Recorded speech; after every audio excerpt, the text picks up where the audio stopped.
الحمد لله رب العالمين، والصلاة والسلام على أشرف الأنبياء والمرسلين نبينا محمد وعلى آله وصحبه أجمعین۔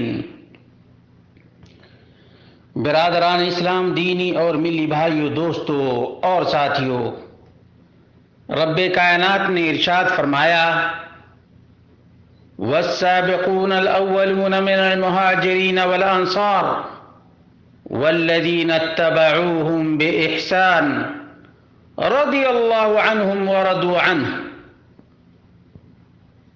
سورۃ التوبہ آیت نمبر 100۔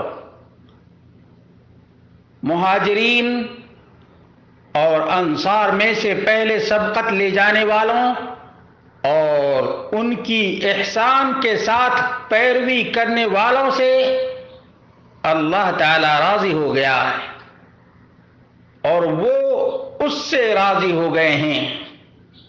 برادران اسلام، دینی اور ملی بھائیوں، دوستوں اور ساتھیوں،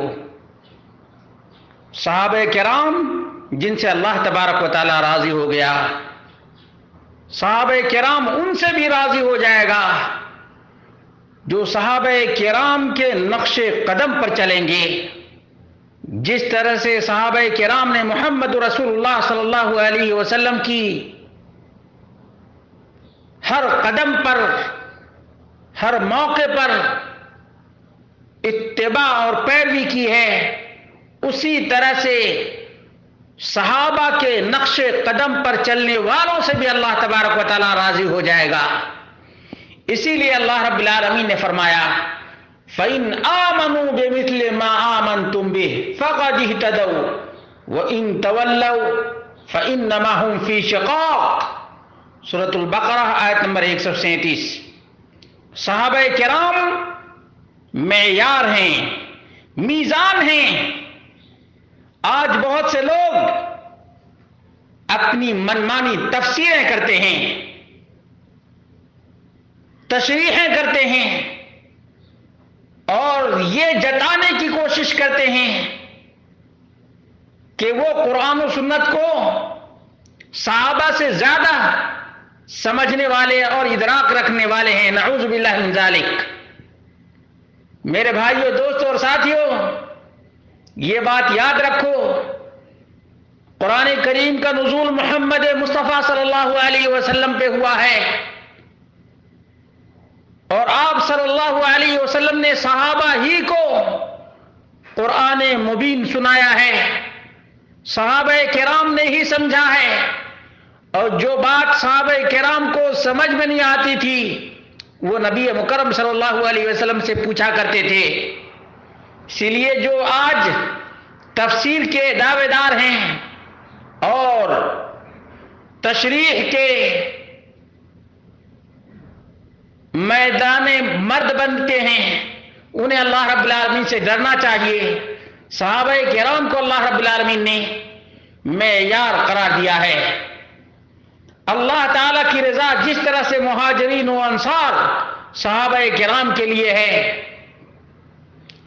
اسی طرح سے ان لوگوں کے لیے بھی ہے جو ان صحابہ کرام کا اتباع کرتے ہیں۔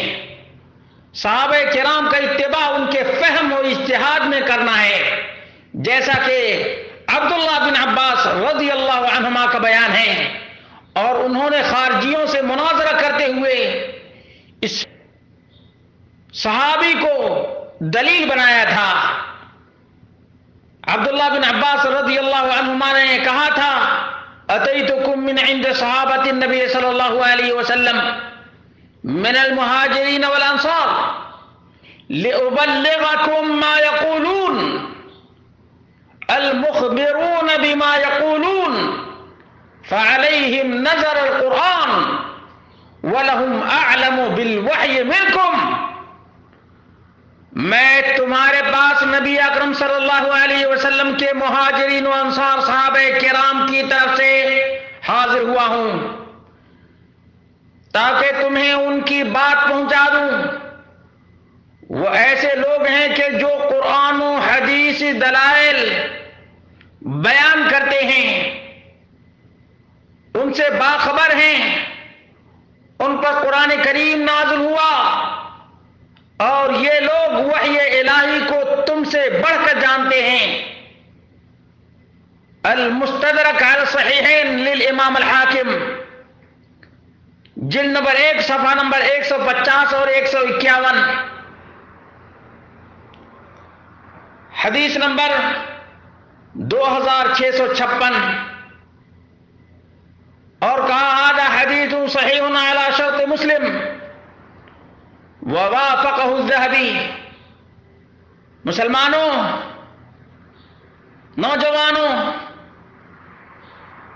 تفسیر قرآن صرف اور صرف وہی معتبر ہے جو نبی مکرم صلی اللہ علیہ وسلم کی احادیث، صحابہ کرام کے متفقہ اقوال اور آثار تابعین سے ہو۔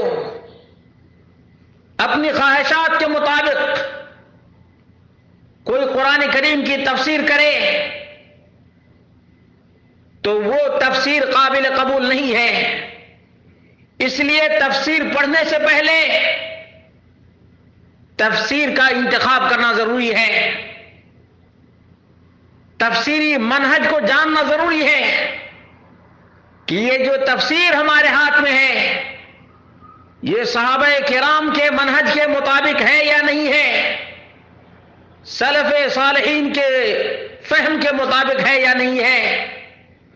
ورنہ یاد رکھو، اپنی خواہشات سے اور اپنی چاہت سے کسی کی بھی تفسیر کو سلیکٹ کر لیے اور پڑھنا شروع کر دیے تو وہی حال ہوگا جو خوارج کا ہوا تھا، اور جس طرح سے خوارج سے عبداللہ بن عباس رضی اللہ عنہما نے مناظرہ کیا تھا اور انہوں نے صاف لفظوں میں کہا تھا کہ تم لوگ صحابہ کرام رضوان اللہ علیہم اجمعین سے بڑھ کر وحی الہی کے جاننے کے دعوے دار ہو۔ یقیناً صحابہ کرام کے درمیان قرآن کریم کا نزول محمد مصطفیٰ صلی اللہ علیہ وسلم پر ہوا تھا، اس لیے وہ زیادہ جاننے والے ہیں۔ تم نہیں جانتے، تم نہیں جانتے۔